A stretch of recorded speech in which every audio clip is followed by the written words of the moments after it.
will score to give them a lead over France. It would be a lead they would hold on to and guarantee a place in this year's Euro final on Sunday.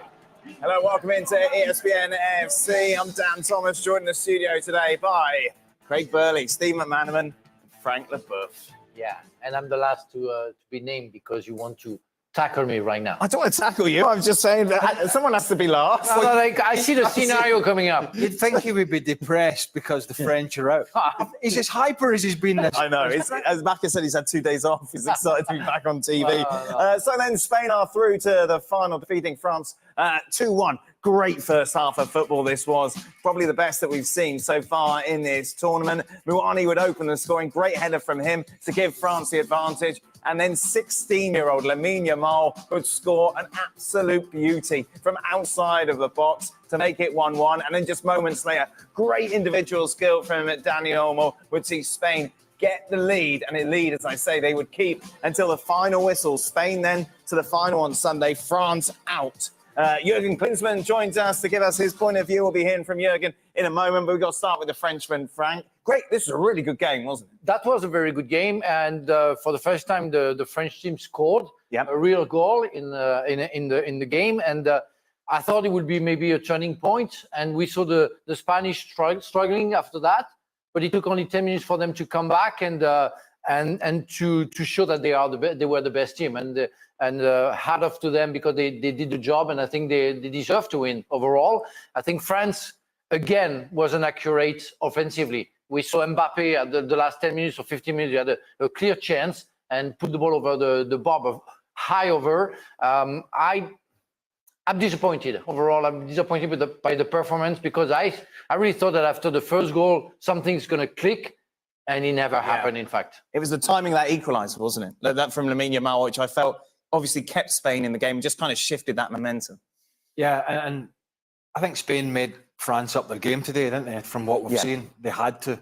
But that's how good sort of Spain have been in this tournament. But I think the big difference was, well, one of the big differences was end product.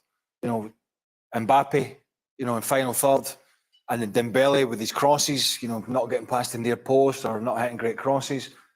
And the two end products from Spain were tremendous. One from outside the box, which was special, but then the Dani Olmo goal, which was eventually given to him, came from just great skill, sending Tchouaméni the wrong way. And that was one of the big differences, that yes, Spain dominated the bulk of possession, but they did have to defend and you know, get some pressure to try and withhold. But some of the football, again, was fantastic, and they are, thus far, the best side in this competition. Yeah, and I think that's right from a neutral's point of view. You're happy to see Spain advance. Yes, I enjoyed the game today. Spain were the better side. I thought France were good in the second half. Mbappe missed a chance up, and McConnell missed a good header, really headed it into the ground. But the best team have gone through yet again. The best team in the whole tournament have rolled on, have beaten teams, have been impressive. Individual players, the two wingers, of course, Fabian Ruiz again today, Rodri again today, holding them together. They just look a really good outfit on the Spanish national team. They deserve to be in the final. They deserve to be favourites in the final, and let's see who's going to join them.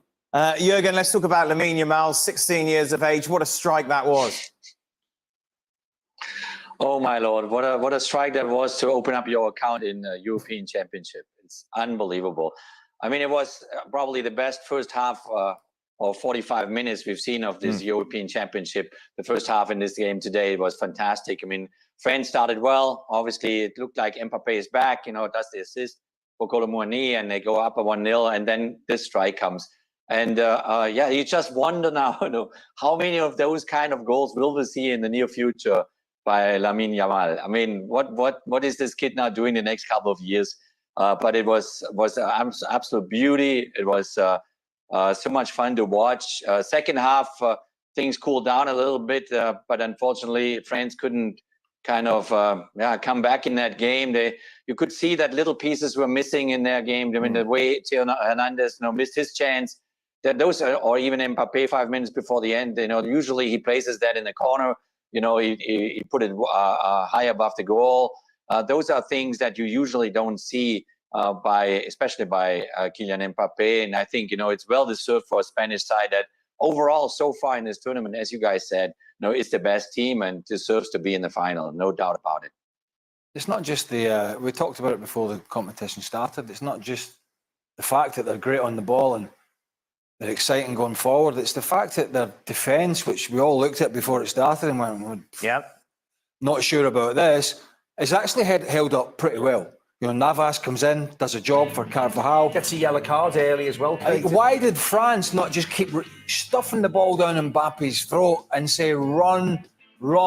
Yeah, especially when you have Navas 38 years old, you say, on a yellow card, say, why do you try to trick him? You just push the ball and run because you're going to be faster than him. I don't know. I think as a French, maybe as a French former player, I can see that some players don't do simple things. And the simple things are the hardest stuff to do in football. So when you have an opponent who cannot run and can cope with your pace, use it. And that's what it was. But I think so many players in that team weren't at the level we were expecting them to be, and they were much below. And in comparison, in the contrary, the Spanish team, Cucurella the first, you know, against him and Dembele, we would have thought that he would struggle, and he was better. The Spanish team is very funny because Real Madrid had the same problem all season long. Defensive players missing because of injury, and they cope with the situation very well. And the centre backs, whoever played, were good. Lenormand wasn't there, so Nacho played, and Vivian after came on, and it was okay. Laporte did the job as well. Everything was spot on, really. And there is nothing to say about Spain. I think there are a lot to say about the level of the French players individually. I think Deschamps might be responsible for the selection that he made and the players who should have played that. And we're going to be all coaches of the national team now and say, oh, he should have done that, he should have done that. He's the one who decided. We have to judge him overall. And in his whole career, he did well, but I think he missed the spot at some point with those choices. And that's sad for France. Yeah, but it is what it is. It's football. You have to accept that you played against a better team. And they're well coached, this Spanish team, aren't they? Yeah. You know, when you talk about, you hear, oh, I don't have time to work with my players. It's international football. I didn't have time to work on this and work. Here's a guy that's has worked with youngsters most of his life, coming up working with some superstars, and they're all buying into it. They're all buying into it, and it's not always about 60 and 70% possession, which it used to be. It's sometimes more about defending a little deeper and hitting on the counter. It's been really good to watch from a Spanish perspective. Yeah. And the difference with France is that the Spanish have been kind of on an even keel most of the way through. Yeah. The way they've performed, they've had a little dip here and there, whereas the French have been slowly, and then they had to pick it up today, which they did. But you just felt that was just a bridge too far for them. Jurgen, how impressive is it what De La Fuente, the Spanish coach, has done in changing the style of play? Because we think back to the World Cup, where they were so hard to watch. It was just sideways stuff. But as Craig said, it seems that everyone's on board very for this new impressive what style. he's done in such a short period of time. It's fun to watch the Spanish team. It's not about tiki-taka. It's not about just passing. It's going here and there direct, you know, looking into Morata or whoever plays up front, finding a way immediately to score. And they entertained us. They really entertained us so far. And what the coach has done dramatically well is that almost all of the players are on the highest level. They're between 90, 100% going. There's nobody going underneath 80%, you know, which in that French team, you can argue there were some that performed well throughout the tournament, and then some they never reached the level that they used normally to reach. And this is a big difference. You know, you have 2 or 3 players not reaching their maximum, at least 90, 95%. You're not going to the final. And so it's very, very balanced throughout the entire Spanish team on the performance side. And this is definitely the merit of the coach. Dani Olmo, once again, key as he was obviously when he came on against Germany. Yeah. Lovely play for that second goal. Yeah, and you wonder, you know, prior to the Pedri injury, whether he would have been on the pitch as much as he has been. He was excellent in the last game. He was excellent again today. It was a lovely goal, as Craig said. The way he controlled the ball and then flips it past Tchouaméni was fantastic. I'm glad he got the UEFA eventually gave him the goal because he deserved it with his play. But yeah, they've been wonderful, haven't they? You know, we've spoken about the wingers, we've spoken about the defenders. Today it's about Carvajal can't play, Norman can't play, but it actually doesn't matter. Jesus Navas came in, did a good enough job. Nacho ended up playing centre defence and ended up going to right back when Vivian came on. they all just chipped in, didn't they? And in the end, they stood strong and they achieved what they wanted to do. It'll be interesting to see the selection now for the final. Yes. Danny Carvajal, you'd expect to come back, and it's who's going to play in centre defence. Does Nacho deserve to play, or will Lenormand come right back in and how to say? I know. It's the Spanish name gets me all the time. That's very strange Spanish name. With the other French Spaniards, Laporte. Given the frailties that there were at the back, obviously Jesus Navas coming in, Carvajal out, Nacho then coming in, playing it right back. That's got to add to the disappointment, wasn't it? Because there is that vulnerability there that France should have taken advantage of. Yeah, but it's due maybe to the Spanish, the way they cope with the situation and work all together. And don't forget that when you play on the side, and Trent Alexander-Arnold was a perfect example when he was playing alongside Anderson and I think I forgot it was a centre back at the time for Liverpool. They were coping with that situation. They were helping him. And it's what the Spanish they do with Rodri on the right side, and today you had Nacho coping and helping, covering Navas. That's how it works. Right. It's a collective sport. You cannot isolate somebody and say, "Oh, it's Navas against Mbappe." It's never Navas against Mbappe, because Mbappe knows that as soon as he gets the ball, people are going to come close to Navas, the defenders and the midfielder, to help him out, and that's what it works. That's how it works. That's football how it works. So. Yes, it's disappointing because they didn't use their best friends, French-wise. But again, the Spanish they did the job, and when they had the chance to change something, they missed it. Hernandez right foot, Mbappe right foot as well, Upamecano header. That would have changed the game, and they would have changed the result. So, but it is what it is. Football is like that, and it's full of details that you can talk about after, and that you have to resolve at the present time. But it's, I think overall, there is nothing to be disappointed in the French side because we were bad. Well, that's disappointing. Yeah, that's disappointing overall, isn't it? That you're bad. The French was slightly better than England so far, and now they're out. Yeah. With the talent level that they've got. And the argument is that they had the best squad going into this tournament. Yeah, but when you take individuals, you say, yeah, France and England are the best, and it's why they were the favorites before the competition. But you have to prove it. Yeah. Day after days, and they didn't. Yeah. They proved that they were solid defensively, but they had a lack of creativity offensively, and that's the same for the English team.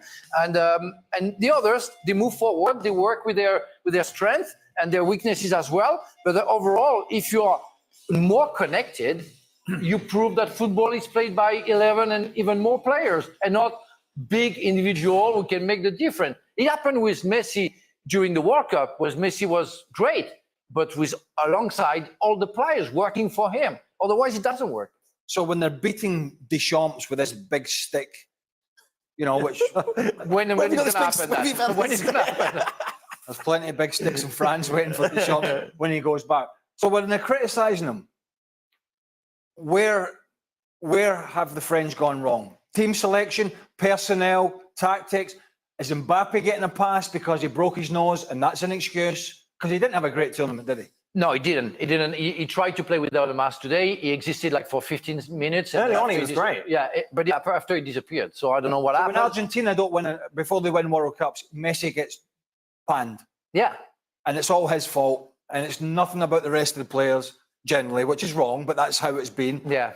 What's Mbappe getting when he goes? No, he's going to be hammered. I mean, he's going to be hammered because the fans, they maybe have the right to be disappointed, but they don't know the football the way we know it and we can experience it. But I think they're going to be disappointed because he only scored one goal, he had one assist. It's not enough for Mbappe. Yes. And it is what it is. And we put that guy at such a big, high level, think that he's maybe the best player at his position in the world. But you have to prove it. And it's been like, before even his injury, it's been like 2-3 months that he's been struggling. So is it because he signed for Real Madrid? Hopefully for him in Madrid, it's going to be better than that. But there is a concern about him. But there is a concern also about the team selection. Deschamps decided to play with Tchouaméni, Kanté, and Rabiot. Maybe it was another possibility. Camavinga is a Champions League winner. Just remind people. You have another possibility. Giroud maybe should have played before. Marcus Thuram wasn't good. Mbappe wasn't good. You should have tried something else, I think. But again, it's easy to say after. And we don't know what's going on in the dressing room. But I had question marks about the centre backs, especially Upamecano, but he did quite well. There is nothing much to say in that matter. But overall, it's not the level that I was expecting offensively from France. The sooner Mbappe gets to Madrid and plays under a proper manager at a huge club in a big league, fighting for all the major titles and away from this circus. And maybe that's taken some of his focus. I'm staying, I'm leaving, no, I'm going. Yeah. Then Macron got involved at one point. That was a year or two ago. Trying to put some pressure on, and then he was giving press conferences about I'm re-signing because this is a project. When we all knew it was nonsense. He was lucky Florentino Perez and Real Madrid came back in, and were patient because he put a big custard pie in their face. And I think he's just got to get away from this circus that he's been. And I'm not saying Real Madrid isn't a circus, but because it's Marco will tell you, there's an amazing amount of pressure. But go there and focus on your football and not all this sideshow. That's a very good point you're making, and I think it's really time for him to get away from France because he's being very criticized also because he gave his point of view about the elections, how people had to vote and which side they had to vote, and people got upset with him. So he had a big pressure from France. So he said, okay, instead of giving to your point of view about the election, just score goals and play for France. So there is a big pressure. It's really time for him to get away, to be a little bit erase on French memories and enjoy your Spanish time and enjoy maybe less pressure from your country. Do you agree, Jürgen? I think, when you put yourself into the mindset of Kylian Mbappe, you're coming out of a very, very difficult year with Paris Saint-Germain, his last one, obviously, because he had an eye on Real Madrid the entire year. You wanted to deliver your people and your fans the Champions League, which didn't work out. Everybody's used to that. Paris Saint-Germain wins the French championship every year. And then you come into the tournament and you break your nose and you're not 100%. And these tournaments, when they come along every 2 years, European Championship or Copa America, and then the World Cup, obviously, they're all about timing. And their players, they are really, really good in that. They know when to kind of step it up and be sharp at 100% when there's a tournament call up. And then other players, they struggle and they cannot call it. Like, Marcus Thuram was not the Marcus Thuram we saw throughout the year at Inter Milan as an option, for example, as the center forward in the French team, and others as well. So for Kylian Mbappe, I really hope that, get a little bit of a vacation and then, reboot your system in a place that is obviously an amazing club to play for, one of the best in the world. And you are not under the eye of your French people that, always demand the maximum of Kylian Mbappe. And I think it shows all this chance that he had today in the 85th minute when he cut inside and he came. And this is normally, it's 99.9% of a goal for Kylian Mbappe. He places it all in the short corner or in the second post. And he just kind of hit it high above the goal. And that showed me that he's not there. He's not there in this tournament. And it's a pity. But here in this case now, the timing didn't work out for him. He will learn out of that. There's no doubt about it. Almost he won a World Cup already and did an amazing another World Cup in Qatar. But also these moments happen, but it happened now at the wrong time for the French team. It's maybe a lesson for everybody, and especially the big players who play in their own country. They receive a big pressure. Where we can see that Jude Bellingham not playing in England has been the best English player, and Messi is gone for a while. Ronaldo is gone to also a Spanish team. No big star play in their own country like that. They are released about the passion and the pressure that your own fan can make.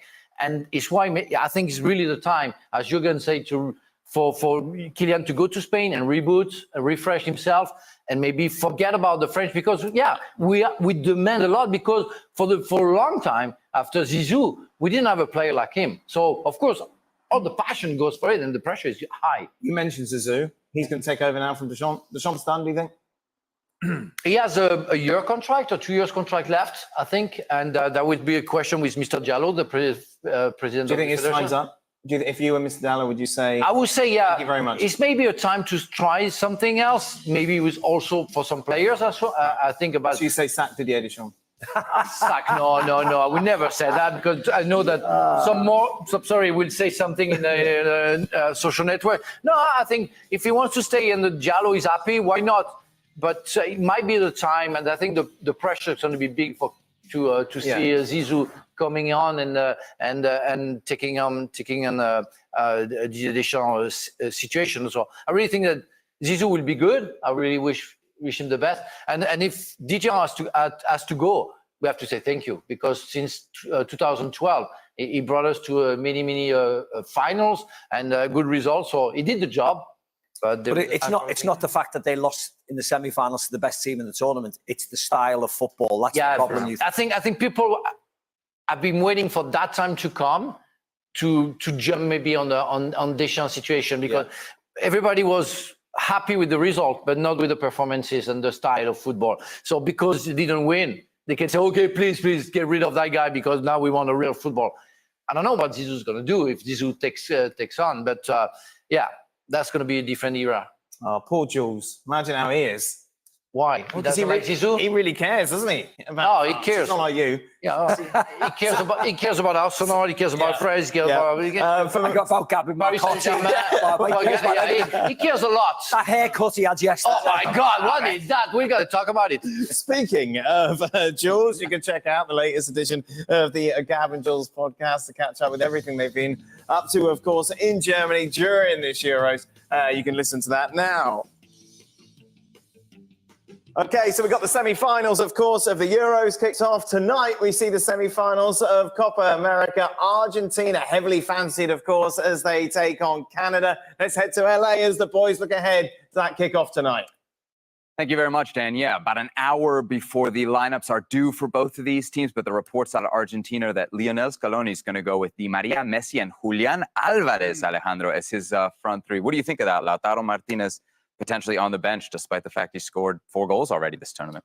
And I know there are some people on this desk, this guy, that it has been all about Lautaro Martinez. Mm-hmm. And I suppose that rightfully so, because whenever he has played, he has scored. However, the last performance by Lautaro Martinez against Ecuador, like everyone else by Argentina, was very poor.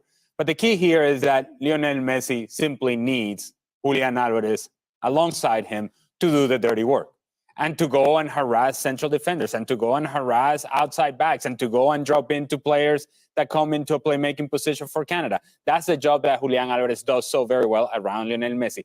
Why do you play Angel Di Maria together with Lionel Messi? Well, because I think that gives freedom to Lionel Messi to just stay in a more advanced position alongside Julian Alvarez, and Angel Di Maria can drop in and actually do some of the things that he did against Peru.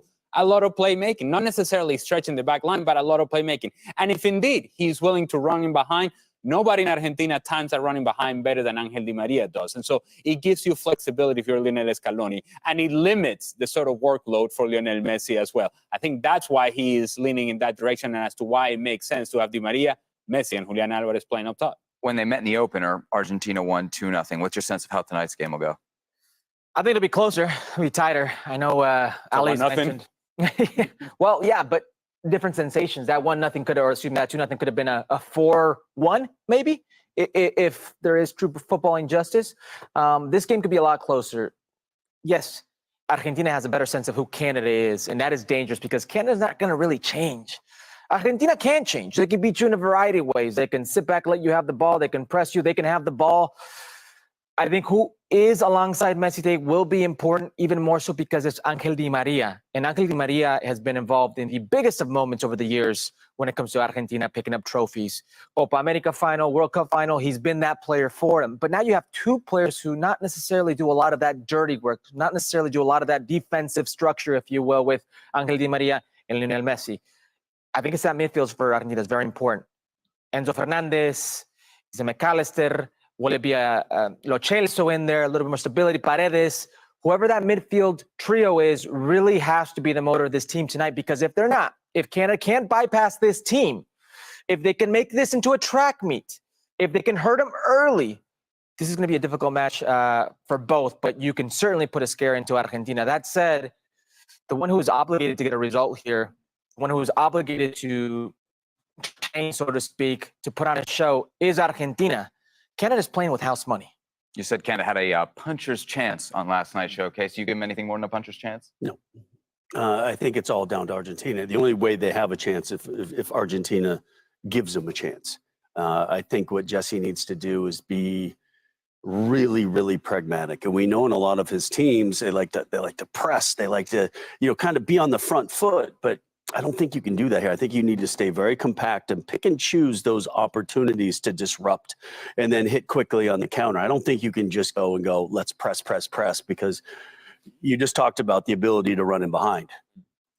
You can't get stretched. If you get stretched and give them that opportunity to come in behind and run at your back line 1v1 and let players come in from wide positions and support through midfield, it's going to be a long, long day. And we also expect a better Lionel Messi. And that's what you would do, Kasey. I don't think that's what Jesse Marr has in his nature to do. Because here's a guy that his coaching style is all about, yes, on the front foot, let's go, rah, let's go Canada, here we go, press. And that's the message that he has been spreading to this team from the moment that he took over. And so if now you then tell these players as you prepare for this game, you know what, all that I've been telling you leading up to this game, never mind, we're going to sit back. That mixed message, I don't think is something that this team is ready for, and I don't think that it's something that they can execute to a high level. If this is your style, if pressing higher of the field is your style, if making this into a track meet, as you just mentioned, Herculez, is what you want to do, I don't think you change now. I think it's too late for that, and I don't think this team has the flexibility to do that. If you just give the ball to Argentina, eventually they're going to break through. Now, I'm with you. The spacing behind is going to be there, so that pressure of Canada better get on Argentina. Otherwise, this is going to be a long night. Let's get some predictions. Final score? 3-1 Argentina. Herc? I think 1-0 Argentina. Okay. 3-1. Look at us. Okay, it's a clean sweep. Everybody here on the panel says Argentina going to move past Canada and into the final of Copa America. Not a lot of faith in the lone CONCACAF representative left in the tournament. By not a lot of faith, you mean no faith. Yes. Speaking of CONCACAF, there's an article over on ESPN.com right now about potential U.S. managers should, and it's a big should, U.S. Soccer decide to make a change. Remember, we were told there'd be an announcement on Greg Berhalter's status midweek. A lot of names. It is currently Tuesday. I don't know if that qualifies yet as midweek. At the very top of that list, of course, you will see former Liverpool manager Jurgen Klopp.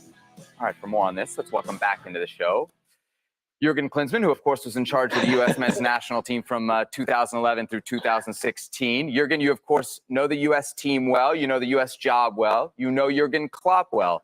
Do you think that it would be a good fit? Should U.S. Soccer pursue this if indeed they do move on from the current manager? If you are able to manage that, to get him over and coach the U.S. team, unbelievable. I would carry you all over the place. I mean, I can tell you. Obviously, I know Jurgen a long time, and he's not only a super guy as he comes across throughout all the years that he's coached and played also before. He's always curious about what's next, what happens in other places, what happens in other continents. He's a consistent learner of the game, and that's why he's one of the best coaches in the world, and he proved that throughout his years at Liverpool. I just think it's a moment in time for U.S. Soccer, the federation, to really think through the process, what happened in the last couple of years with them, and what really suits them the best, and who would be the right person then to guide them into the World Cup coming up in 2026 in your home country, together with Mexico and with Canada. Once in a lifetime opportunity again for soccer in the United States. So think through it properly. Don't make a call too early. If it would be Jurgen Klopp, it would be amazing. But this is a big call. This is a very, very big call. It's a big decision to make, and And obviously, you know, we didn't take advantage of this Copa America, because I beg the federation always to please take me to the Copa America as often as you can, because these are the tournaments where you learn the most as a team. And this is a fantastic moment now for the Canadian team, being in a semifinal as like we were in 2014. But the team we played, also Argentina, they gave us a lesson, but I took that lesson as a huge opportunity with Messi. Because those are the real moments to grow, to learn, to mature. And the US missed that moment in this Copa America. They didn't mature, they didn't learn, and they went, unfortunately, they went home early. And that's why the decision they have to make now going forward is a big one, and hopefully they make the right one. So there was a flex there, by the way. I'm not going to tell you, but there's a flex there. Double flex. Yeah, there was a flex there. We made it to the semifinals of Copa America. You know who didn't make it? This team. This team didn't make it. Goodness. Jurgen, I feel like the name Jurgen Klopp is a little bit of a placeholder, right? It could be any top-tier manager. Obviously, the World Cup is coming here, which is a good thing, but it means there's no World Cup qualifiers. There's no, there's not necessarily games for you to prepare that are necessarily laid out. Just how attractive or unattractive do you think this job would be for like a top-tier manager if they were looking at it? I mean, I personally think for a top-tier manager, it's very attractive, an opportunity to coach the US team towards a World Cup in its own country. I mean, this is it's a wonderful opportunity also for yourself as a manager to learn, to grow, to get an insight on, you know, how the region works here in CONCACAF or in America. It's a wonderful learning experience as well. So I think there's definitely an opportunity to get a big name over and doing a job. Now, will he understand all the complexity of soccer in the United States in a short period of time? That's a different conversation to have, because it's not an easy place. It's not an easy job to make this program grow, you know, to make the game grow here in a country with so many different entities that are part of it. And also in a CONCACAF region where you pretty much have just two teams to play against really seriously, which is right now Canada and obviously the main rival, Mexico. But that's why this Copa America was so important, because now you get the chance, you know, to see the teams coming from Argentina, from Brazil, from Uruguay, Colombia, Venezuela, and so forth. You know, now you want to be longer in that competition, because the next 2 years you lay out your schedule with friendly games all over, which you don't even know if you get really top class opponents, because they're all busy, because they invented a couple of years ago the so-called Nations League, just to give it more importance in order to sub out more friendly games. So these 2 years now to make your program go is very, very difficult for any manager, if he's now an American home-based manager, or if it's a manager coming from overseas. It's a tricky job to do. How attractive, Kasey, do you think this job is? I think it is to a point. I still think that when you're talking about, all right, because the name's going around, you're talking about a Jurgen Klopp going from Liverpool, you know, and the financial resources and expected to be winning titles in the most lucrative league in the world, to then kind of, to what Jurgen said, take that step down. And what you said, to then come here, have a series of friendlies for a bunch of years without really that singular focus. I know what sometimes coaches say, look, I want to take a step back from the day-to-day pressure, the day-to-day of everybody in my face about that. And there's no question that this could be that. My big worry would be you come here for 2 years, you have a decent World Cup. You know, you're not going to win the World Cup, but, you know, you get out of the first round, maybe you see what happens after that. And then now you're saying, okay, now I want to go back to one of those 10 big clubs in the world. Is that the movement that you're normally seeing? So I'm a little worried that if somebody comes here, you need to get somebody that comes here and realizes that you're coming for the right reasons. You're coming because it's something that is appealing almost in a lifestyle way. And yes, you're going to be in a World Cup. And yes, you have all the pressures that Jurgen talked about and the strange differences of navigating football in this country as opposed to some of the other countries. You always say there's no real pressure here except for This clowns. these clowns, right? Yeah, here. and that's not pressure. Right, exactly. To that point, Jurgen, obviously when you were in charge of the U.S. team, Herc didn't have a show and he wasn't, calling for your head every week. I wonder if you could compare kind of what the media was like there and what you see now with the treatment of Berhalter. There's obviously a lot of people in the media, a lot of the fan base calling for him to be replaced. Do you think that's fair? And is it similar to what you went through when you were the national team manager? Well, I think that's just part of the job, for every manager. You get the results right, people are more quiet and more complimentary. Then when you don't have the results, then people are critical. And that's why we have millions and millions of national team managers. They all would feel a different team. They all would feel it, would do it differently. And you got to live with that criticism and with that echo, basically, that you constantly judged on what you're doing. This is just normal. I just thought, now watching the Copa America, and obviously at the same time we compare it to the European Championship. We look at both sides of things. It was just such a wonderful opportunity, and I just hope that you see them play with the big nations from down south. But it didn't work that way, and that's you have to live with that criticism. You have to take it, and it's just part of your job. It's part of your payment that you get then at the end of the day. I don't think that it bothers Craig too much. How different is it now than it was then when he was in charge? You were in the team at times. I was. I recall the Snow Classico game, that very famous Snow Classico game in Denver, where Jurgen was under a lot of pressure. The team was under a lot of pressure. There was a Brian Strauss article in Sport and Music came out citing sources that players were unhappy and blah, blah, blah, blah, blah. Unnamed sources. You know how that works during an MLS media day. And we were up against the wall, so to speak, amongst ourselves. The pressure was more internal. It put a spotlight on the team and on Jurgen. But the team resolved, and actually we won that game, got a result in Mexico City, and the rest was history. Flew through World Cup qualifying. So we could sit here and talk about the pressure that was back then, but it doesn't compare to what we've seen post 2018, what we've seen since the U.S. men's national team failed to qualify for that World Cup. Since then, there is an enhanced pressure, and it may be more fandom. It may be a few pundits here and there, but it's more than U.S. soccer has ever faced before. So much so that I see them succumbing to the pressure, all of a sudden announcing that there will be an announcement. Our announcement is that there will be an announcement.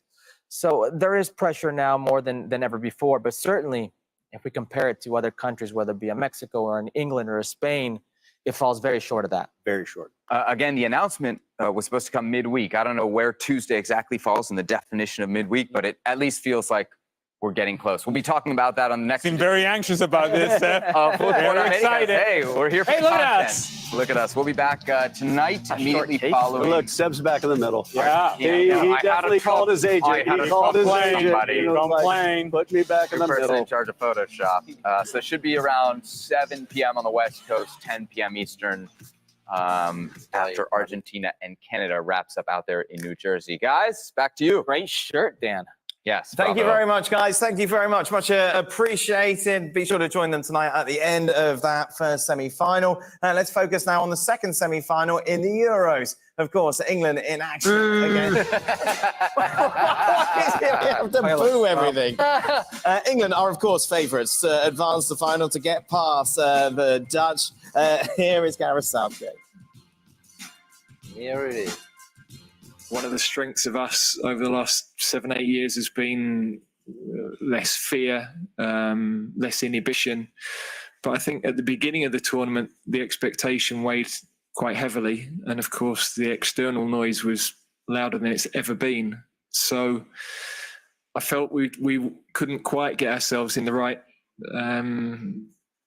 place.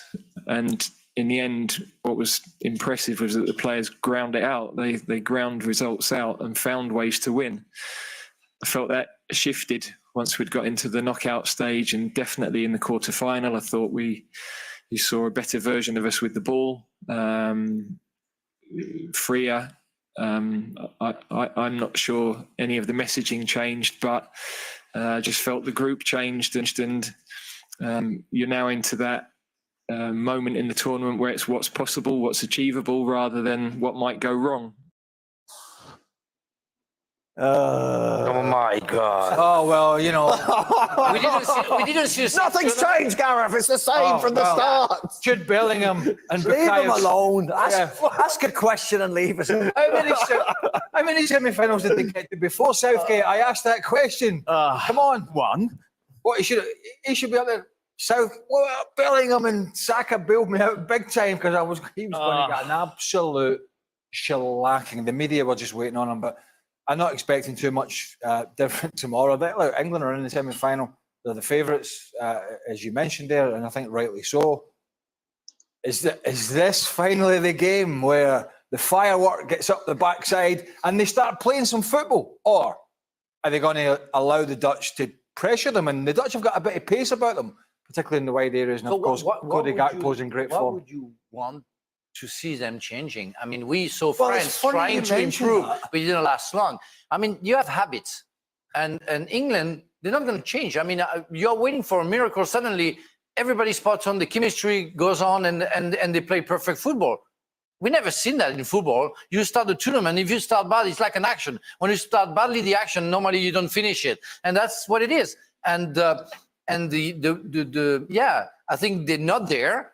They can win it because, well, they have some luck, and we saw the Jude fantastic Bellingham's goal at the last second of the quarterfinal, but last 16. But otherwise, they're not there, and they're not going to change. And he's not going to change players. He's not going to change anything. And why do you want to see something changing? It's impossible. Well, maybe. Well, no, I don't see it. It's impossible. It's going to be a miracle of football. I love that game. Well, you want to see something changing because you don't want to be in the scenario that they've been in twice. Okay, so you're starting 11, Craig. Who are you going with? Well, this isn't going to happen. Right. Exactly. It's not going to happen. We know what the starting line's going to be. He's done it, so we may as well have a look. Yeah, I did it. I mean, it took me all the 10 seconds. I mean, if you're bringing Luke Shaw with you, then you're struggling on that side. He's either fit or he's not, so he plays. Bellingham drops a little deeper. Walker goes to right back. I'm playing a back four.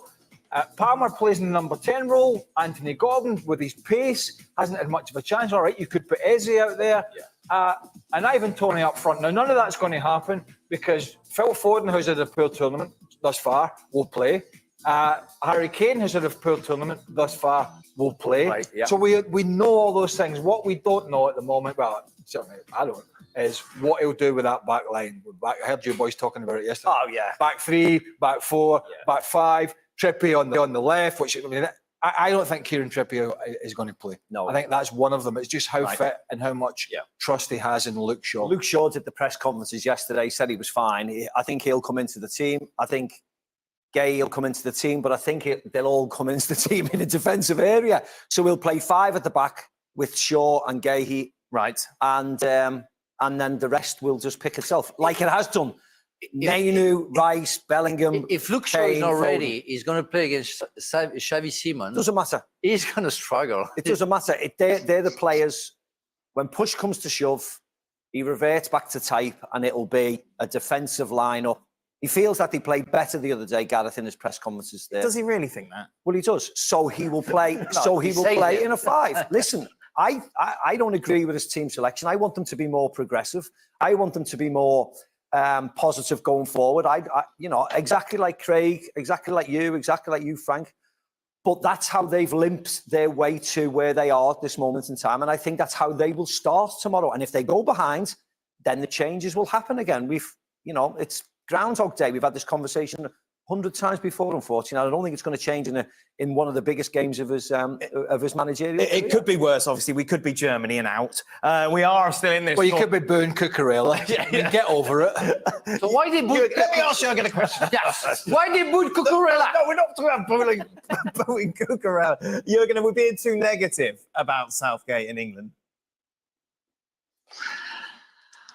Well, they're in the semi-final, right? They're in the semi-final of the European Championship, and they were in the final, 3 years ago when they played at Wembley against Italy, and things didn't go their way. And then they went far in Russia. They did fine in Qatar, obviously, then losing on penalty shootout. For me, it's more. I mean, my experience with all the tournaments I was honored to play and to coach. It's more about the players. It's more about the team. I mean, we now Gareth's approach and Gareth's way of doing things and how he looks at the game and how pragmatic he is and so forth. You know, let Gareth be Gareth Southgate. But if I'm the player, and you know, Steve and Frank and Craig, you sit there. If I'm the player, then and I play these tournaments and I have the experience of going through a couple of tournaments, which most of the English players have now. I decided at the end of the day, because I'm on the field and I decide how I want to approach this game, how aggressive I want to be, how nasty I want to be, how risky I want to be. If I'm Harry Kane, if I'm Bellingham, if I'm Rice or whatever.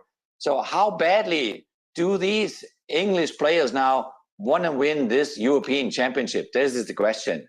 Now, can they suffer? Can they go through pain? Can they go the extra mile? Can they turn it around like they did already in some of the games? You know? So this is about the team, the willingness of a team to finally step it up and win a championship. And if your coach is now Gareth Southgate or Jurgen Klopp, I think that's actually secondary. I think it's about you as a player to say, let's get this thing done. We are now 25%, you know, into this from a chance point of view, last 4. So make it happen. Make it happen. But have they got the players, talent-wise, they've got the players, but have they got the players mentally, or even, is there many around these days with the mental capacity to say, do you know what, we're playing Slovakia as they did, and then they're playing Switzerland who were better, but, you know, this is too deep, this is too defensive, let's take it upon ourselves to push ourselves up the field? Or are they always looking to the bench, as a lot of players seem to do these days, for the instructions? And I just wonder whether, you know, look, you played for Scotland, you never got to this stage of a major championship. That's historically, that's what history will tell you. But in any game, when I was playing with players like Gary McAllister and others, and Gary was the captain, if he wasn't seeing what he wanted on the field, right, with other experienced players, well, it didn't matter what came from the bench. It was like, listen, we need to get up, we need to start doing this, or start doing it. It just feels that England have been very passive on the field, and as the boys have mentioned, reactive to the desperation that sort of unfolded in front of them. I don't see any reason why that will change tomorrow. I don't. I think the Dutch have been better than most of us have thought.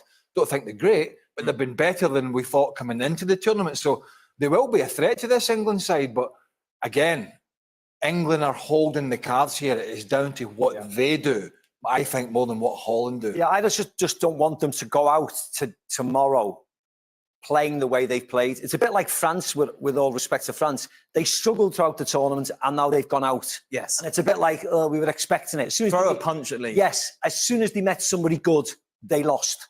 And I don't want that to happen to England. I want them to get to the final. I want them to win the trophy. And if they do beat Spain, all credit, because Spain have been magnificent. I just don't want them to lose the same way as they've been playing tomorrow. That's my only concern. So I would always like them, and I always want them to be more free-flowing, more forward-thinking, and go out while playing to the best of their ability with the best players on the pitch. And I don't think they have the best players on the pitch. And I think the players on the bench deserve an opportunity. And I don't think they've been given an opportunity to try and shine in this tournament when players on the pitch in their same positions have not been performing well at all. It's as if, like, I don't care how you play, how well you play. As if we get through, you are still going to start the next game. And I don't think that's fair. From the Dutch perspective, are you surprised that Gakpo has been the star of the show for them, considering how he's struggled to get into the starting 11 at Liverpool? No, I think he's a very exciting player. I think he's played in different positions. For Liverpool, I think the way the Dutch play suits them. I think they need a centre forward. That's the only thing. I don't think Depay is good enough to take the Dutch side to the title. But the players around him, I think he's been the standout man. Xavi Simons has done well at times. Bergwijn at times. You know, Malen at times. But I think he's been the constant. I think he's been their most consistent player and the best player they've had. Let's take a look then at everyone's predictions then going into this tie, a place in the final, of course. at stake. I've gone for the Dutch to win on penalties. Oh my word, have you? I have. What is wrong with you? What do you mean? It's a prediction. No, it's not It's a real what I prediction. want to happen, is it? Oh, Yeah, yes, yeah. it is. It's Of not a real course it What do you is. mean it is? I haven't put $100 or anything like that on it. But Turkey You don't Dutch want to 0-0 the other day. You don't want to curse your almighty Jim. A prediction isn't what I want to see happen. You It's what I say think that might because you happen. don't want that to happen. What do you want to happen? I want England to win 5-0. Well, why don't you just put that down? Because that's silly. That's not a miserable, prediction. miserable. How miserable are you? It's like Jules yesterday. We put the 1-0 for Spain because he doesn't want to curse his almighty. I know. Well, he did that. Yeah, well, he did it. Curse it. Of course, we will find out tomorrow what is going to happen. You need to take some tablets before the I'm game. going to watch it with you guys as well, aren't I? That's going to be fun. I'm going to chain you down. Yeah. So I don't want to get It's any. going to be great, mate. It's going to be great. YouTube believe it will in fact be the Dutch. Oh, well, of course, YouTube know, don't they? Who's YouTube? Yeah. What do you think, YouTube? What do you think, YouTube? 62%. It will be a Netherlands-Spain final. Well, what a show it is going to be tomorrow, regardless of what happens. Be sure to check us out. It's the four of us back to reflect on England against Netherlands. Meanwhile, on this day in 2006, it was, of course, the World Cup final, Italy against France, and it would be Zinedine Zidane's off-the-ball header that would grab all their headlines as France reduced to 10 men. Italy, of course, in the end, winning the World Cup. Where were you, Frank, when this was happening? Do you remember? Where was I? I think... Was it, what did you say, 20 years ago? No, 2006. 2006. I was in close to Strasbourg. It's a friend's place. And we didn't watch the second half. I went to play football with my kids in what we were on the garden because and with all kids were around there because I was so boring. I wasn't interested about it. So I would see the end. And I came back just when Zizou headbutt Materazzi. Say, oh, finally something interesting. But no, that was a nice. And that was his last ever game as well, wasn't it? That was last ever that game. was it. Jürgen, what about you? Obviously, Germany were eliminated earlier on in the tournament. Did you bother even watching the final like Frank? Yes, we did. We did watch the final, absolutely. He's professional. Jürgen is a professional. Yeah. And what did you make of the moment when Zidane had that little headbutt? Well, I think all the whole world was shocked in that moment, because we couldn't imagine something like that happening in a World Cup final, but it happened. It was just this fuses went off and if you can apologize 100 times, obviously it will always come back throughout your life because of such a special moment, because it is the World Cup final. It was a fantastic World Cup. It was, even for us Germans, was a wonderful World Cup. It was 4 weeks of sunshine in Germany, which didn't happen now during the Euros, unfortunately. And the Germans were happy with their German team, and everybody, all the fans from around the world that came to Germany were happy with what they've seen in Germany, how they experienced Germany. So overall, it was a fantastic World Cup. Yeah. Oh, what lovely. You couldn't do that now, could you? You couldn't do that now. Headbutt people. He'd never. But you could do it then. He got caught then. He'd never kick a ball again with all this woke brigade about. He didn't. Well, they weren't. That was his last game. Oh, the woke brigade stopping these headbutts. Well, they weren't. It'd be like, oh, it's disgusting. A man should never leave the house again for the rest of his life. 2006. Were you still playing? Were you working with the media? What were you I can't remember what I was doing last week. No, I know. That was 2006. It's a loaded question. That wasn't a last. Jürgen, one last thing. Frank is obsessed with your World Cup. He thinks it's silver. Can you confirm that it's gold? The World Cup that you have, the World Cup that you have behind you, the trophy. Frank thinks that it's silver. Can you just? It looks like silver. Is it gold? No, it's totally fake, guys. But what color it is? What color is it? What color it is? Yeah. Is it I think silver or it's, is it gold? I think it's silver. Looks a bit like. Thank you very much. And why do you have a silver World Cup when you had a golden? I don't get it. I got a golden version. I know actually from all the players got one, and I think the coaches as well from the 1990 World Cup. But that's in the safe. It's not out here. Yes. That's very nice, yeah. Frank carries his World Cup around with him in Paris. I take breakfast. I take breakfast with it. I go to the gym with it. You're so freaking predictable. Frank, I'm gonna send you that one, Frank. I don't need that. I don't want that. As sure as night follows day, you always want to talk about a World Cup. Yeah, exactly. It's so predictable. You know, it's so rare. It's so rare. Something you can share with somebody. You know. So because I have yogurt, you know, and I can always talk to you. Well, you know, come on, have a drink. Jürgen, we'll say thank you very much, mate. Much appreciated. Just a reminder, Extra Time, as always, is available over on our YouTube channel, where we stay and answer some of your questions. That's coming up, of course, in a moment. Now, some transfer news from what we've seen over the last 24 hours. Mason Greenwood has been linked to a move to Marseille, your former club, of course. Frank, he was player of the season for Getafe on loan last season in La Liga. Meanwhile, Leon Delap is set to join Ipswich Town from Manchester City. He was on loan with Hull last year, scoring 8 goals. And Thiago Alcantara has retired from professional football. We now know the lineup for week 1 in La Liga, of course, which will be live on ESPN Plus. In theory, of course, Kylian Mbappe's first ever game for Real Madrid will be away against Mallorca on August the 18th. Be sure to join us throughout the season, which will be another exciting campaign in Spain. That is it then. That brings us to the end of today's show. Be sure to stay tuned, though. Extra Time is next. We'll be answering some of your questions. Well, I'd like to think so. What's that? Oh, I don't care. Good. Thank you very much. Bye. You answer the questions or not. Oh my God. Welcome in there to the latest edition of Extra Time. Thank you very much for all your questions. Is it just me? I've lost communications. Yes, I can't hear anything either. Maybe shall we the just end of the world outside. It's up to the 4 of us. Yeah, let's carry on. Oh, there it is. Oh, There's the music. I have a question. It's Sorry, we saw Yes. during the show at the end that the Delap from Manchester City. Yes, Rory. Is that the? Rory Delap's son, yes. Oh, really? The Yeah. guy with the long throwing from exactly. Yeah. stock. Yeah. Oh, Yeah, okay. from Stoke. All right, good. Yeah, I've got to say a word on my T-shirt today. Yeah, 3 years since Paul Mariner died, of course. Gone, but certainly not forgotten. Mako, did you ever see him and Stevie together? No, I didn't, unfortunately. Man, what a I scene. know. What a scene it was. They basically, obviously, you got your own cubicle, but they chose to sit together. Of course in they the did. same one. It was like the Muppet shows. Yeah, it really was. Balls off and Grandpas, you Stadler. know. The things that they've been watching on YouTube together. Man, oh, what a couple. Right then, But great. the thing is, the thing is, when they were together, it was a bit like Dumb and Dumber. Yes, yeah, they called each other Jim. That's However, Mara's had a bit more about him than that. Yes, definitely. Yeah. But as soon as he got in Nichols' company, he was dragged Like suitably right down to to his that level. Yeah, exactly. Paul. Yeah, Maras would eat lobster and, try different foods. Oh, that's nice, isn't it? What, Stevie? We're going to have for dinner tomorrow night. You say, what will Stevie want? I said, he won't eat. He won't eat. He won't eat.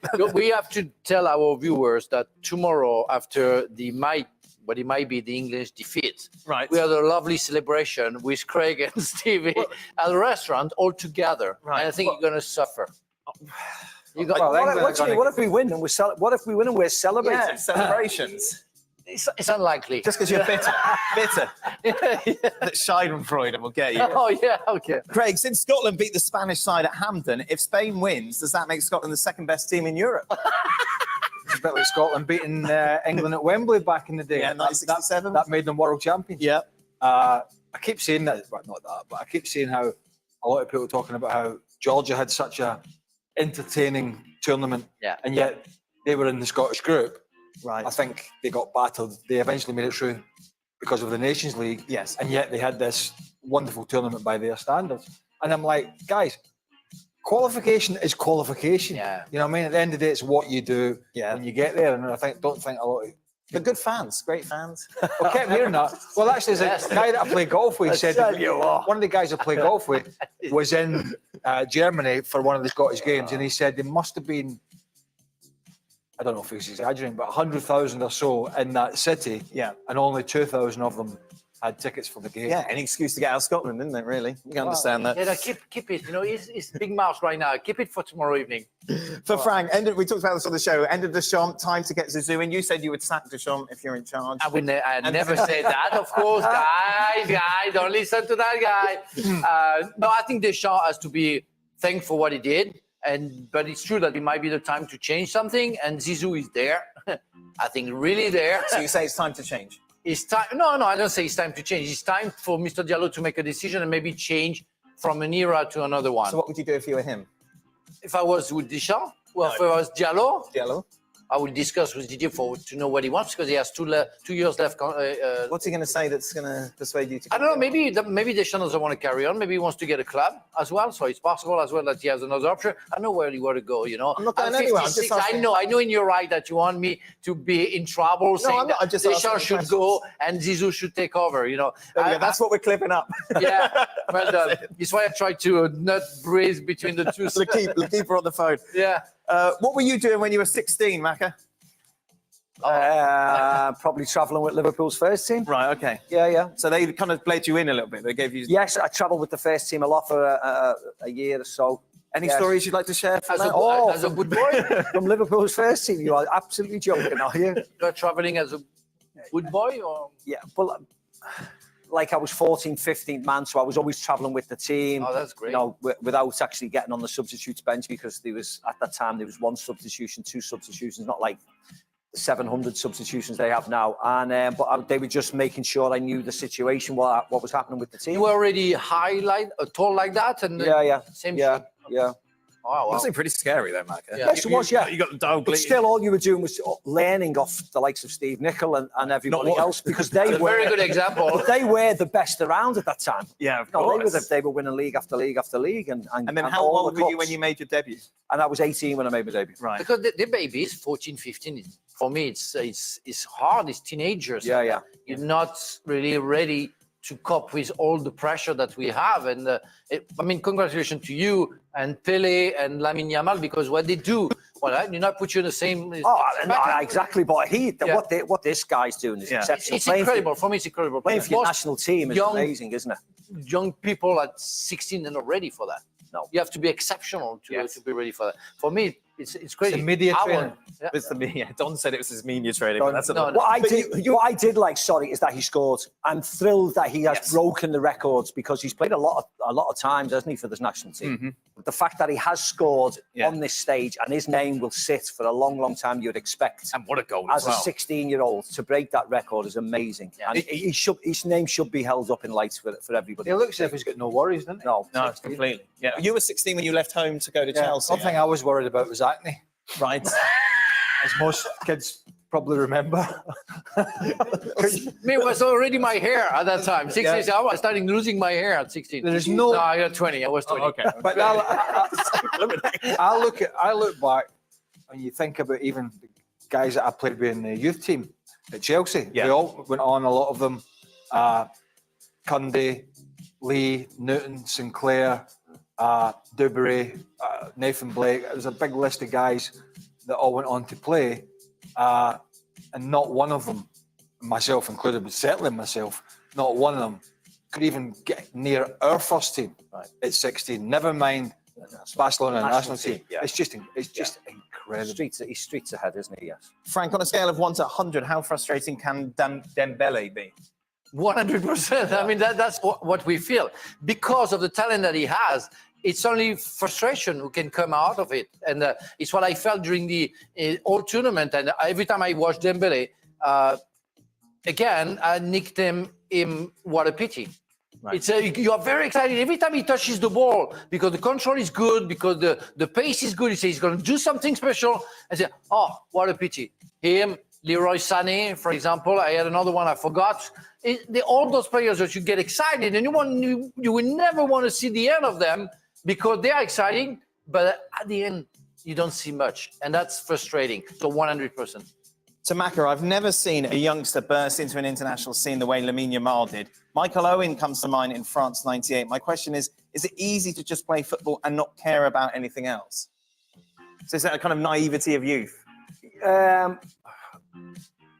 Possibly. I think it's harder now. I think Lamine Yamal's probably had more of the fact that he was playing for Barcelona and he's been in the national team for a while. I think with Michael, it happened a little bit more quickly in that one particular game against Argentina. But I think it all depends on the mindset of the individual, to be honest. And Michael was rock solid and calm as you like.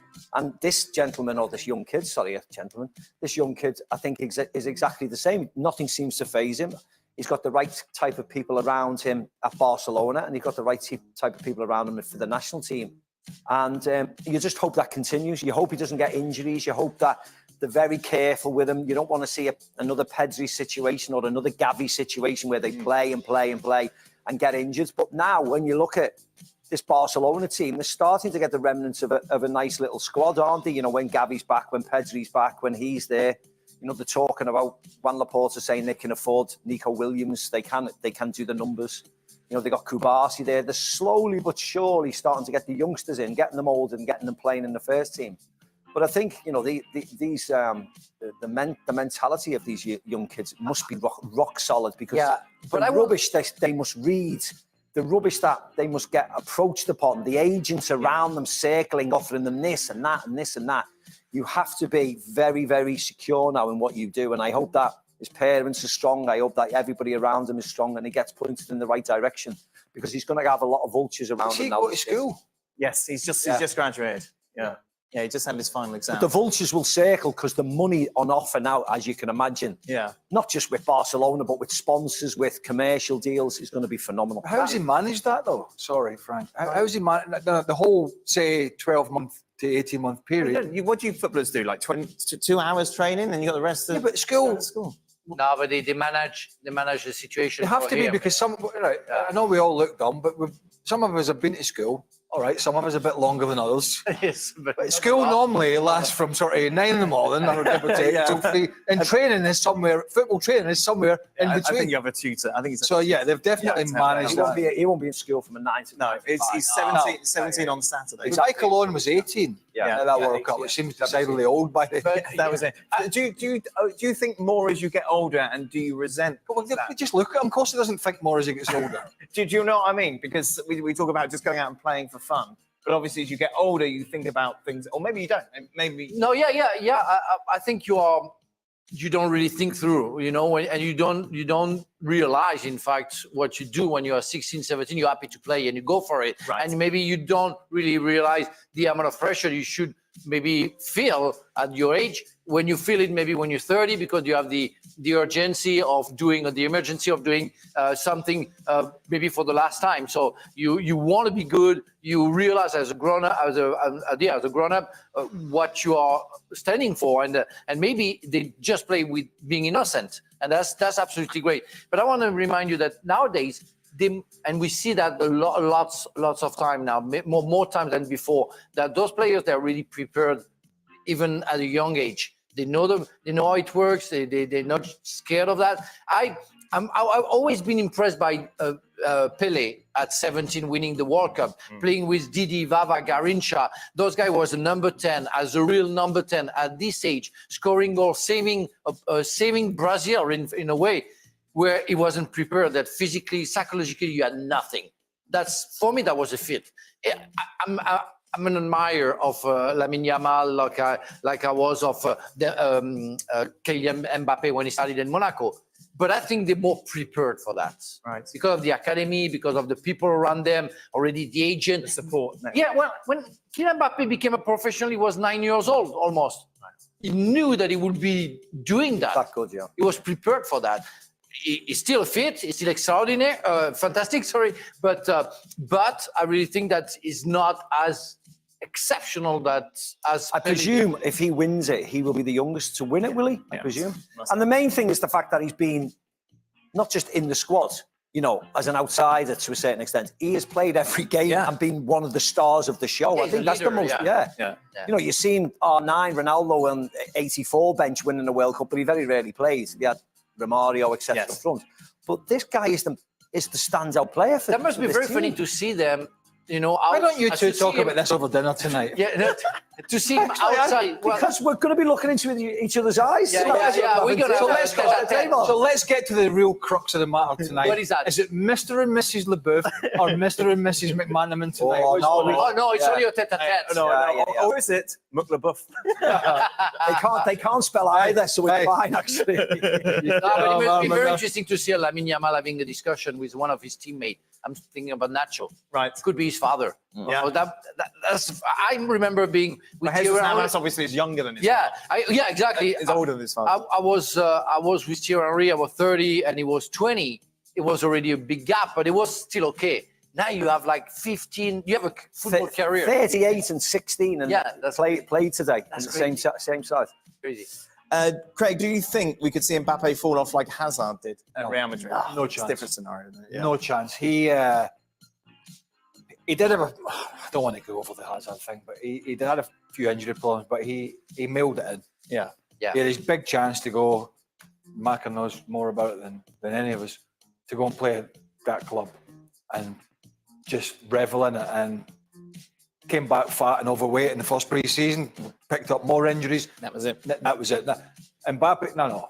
It's just whether he's going to be able to handle the fact that he's now in with a bunch of other superstars, big superstars. Yeah. I'm sure Ancelotti will handle it, but it's going to be intriguing to see how he copes with playing with Vinicius and Rodrigo and Jude Bellingham and Luka Modric and sort of all these guys, rather than who are not going to look at him in the same way that he was looked upon in the PSG dressing room. Frank, why didn't Deschamps keep Mbappe on the left wing versus Nacho and slot Giroud in the centre earlier? Wouldn't that have exploited the weakness in the Spanish defence? Well, if you do that, it's because you think that Nacho is not good enough to sort out the problem, and he proved every time he came on with Real Madrid and with the national team that he's good, and he would have been a problem for Kylian Mbappe. I think Kylian Mbappe would have had issues everywhere on the field because of his situation and because of his level of performances. And it's not because of Navas or Nacho. It would have been easier. I think he wasn't the Mbappe we were expecting to see. Yeah. That's exactly the thing. He just wasn't. He wasn't the Mbappe that we see on a weekly basis. He should have got at Jesus Navas more in the first half. He should have demanded the ball more. He should have made sure Jesus Navas was sent off, and then in the second half, the opportunity to come inside and have the shot on target happened exactly like we've seen him, and he blazed over the bar. He just wasn't there this tournament, unfortunately for him. That's it. Enjoy your dinner this evening, gentlemen. Oh, I'm looking forward for the one tomorrow. As long as England lose.